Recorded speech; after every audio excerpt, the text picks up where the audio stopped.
ব্রাহ্মণবাড়িয়া ধরকার ইউনিয়নের বনগোজ আখাউড়া সড়কের পাশে তিতাস নদীর বিভিন্ন স্থানে পরিকল্পিতভাবে বাঁধ নির্মাণ করে বন্ধ করে দেওয়া হয়েছে পানি চলাচল।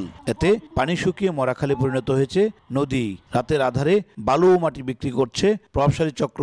আর নদীতে পানি না থাকায় ফসলি জমিতে সেচ দিতে পারছে না কৃষক। কন্ট্রাক্টররা আইতাছে, ফলাইয়া যাইতাছে, আর মাটি কাটতাছে দিবানিশি। এরা এই পুরা তিতাসটারের মধ্যে দিয়া ভান দিয়া রাত্রে 11টার থেকে মাটিটা কাটে আর কাইটা নিয়ে যাইতেছে। এবং এখানে আমাদের অনেক জমি জমা আছে, আর অন্যান্য লোকের জমি জমা আছে। আমরা চাই এটা খনন হোক। বাঁধ অপসারণের পাশাপাশি জড়িতদের বিরুদ্ধে ব্যবস্থা নেওয়ার কথা জানায় স্থানীয় পানি উন্নয়ন বোর্ড ও জেলা প্রশাসন। জলমহলের জায়গায় দেখা যাচ্ছে কৃত্রিম বাঁধ দিয়ে সেখানে তারা মাছের আহরণ করছে আর কি।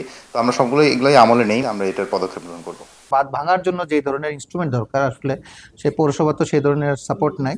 তবে আমরা এখান থেকে সাপ্লাই দিচ্ছি যাতে পুরো বাঁধ যাতে ভেঙে নদীর গতিপথ যাতে রেগুলারাইজ করা যায়, গতিপথ যাতে নর্মাল করা যায়, সেই বিষয়ে আমরা ব্যবস্থা নিচ্ছি। তিতাস নদীর প্রায় আধা কিলোমিটার এলাকা জুড়ে বড় বড় গর্ত করে লুট করা হচ্ছে বালু, মাটি।